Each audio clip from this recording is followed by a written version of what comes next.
ញាធរជាតិដោះស្រាយវិវាទក្រៅប្រព័ន្ធតុលាការហៅកាត់ថាអដក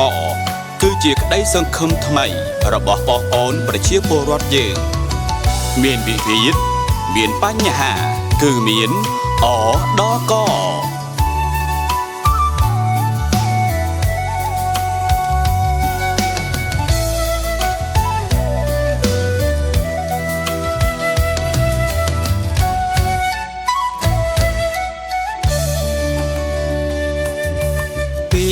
វិជ្ជការ2023ស្ថាប័នជាតិថ្មីហៅអដកអា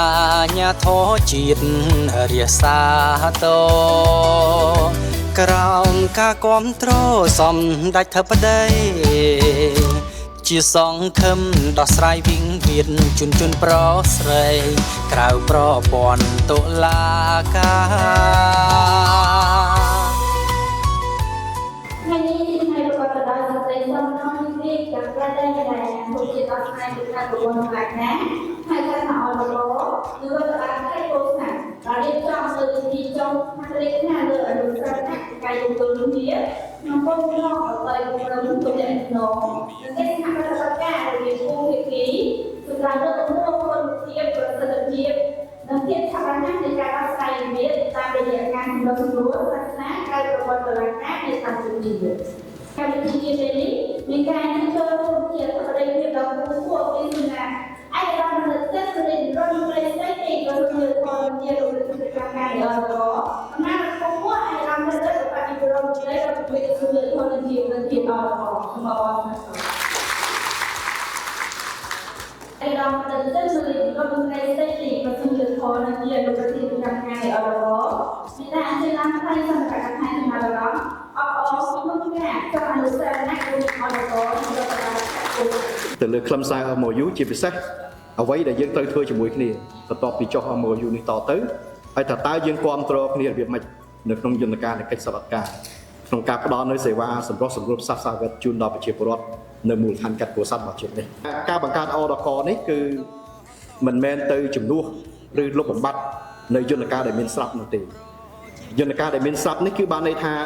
មុនពេលដែលបង្កើតអដកនេះយើងមានយន្តការនៃការសម្រុះសម្រួលផ្សព្វផ្សាយវិទ្យាក្រៅប្រព័ន្ធតុលាការរួចទៅហើយដោយនៅរដ្ឋបាលខេត្ត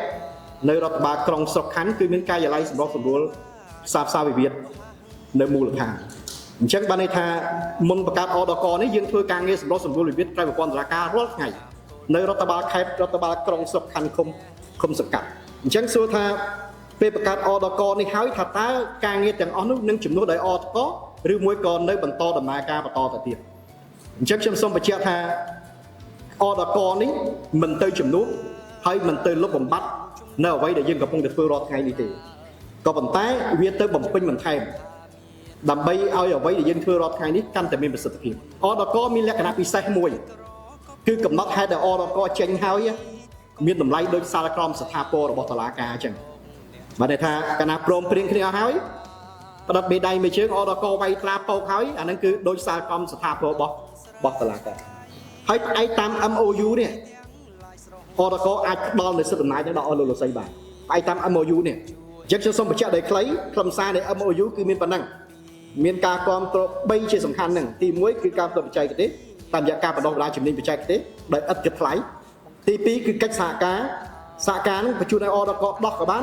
ឬសូមឲ្យអដកចុះមកសហការគ្នាដោះនៅនឹងកន្លែងក៏បានទី3កំណត់ហេតុដែលព្រមព្រៀងបញ្ចប់ឲ្យបញ្ជូនមកអដកដើម្បីអដកពិនិត្យវាយត្រាឲ្យដើម្បីខ្លាយទៅជាសាលក្រមស្ថាពររបស់តុលាការ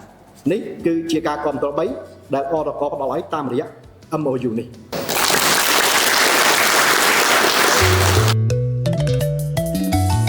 អាញាធរជាតិដោះស្រាយវិវាទក្រៅប្រព័ន្ធតុលាការ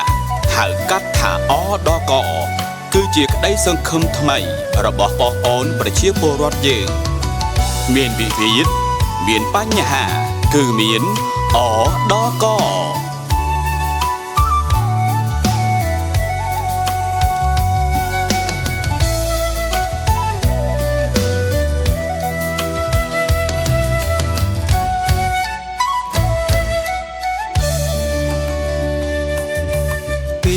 វិជ្ជការ2023 ថាបានជាតិថ្មីហើយអដកអាញាធរជាតិរាសាត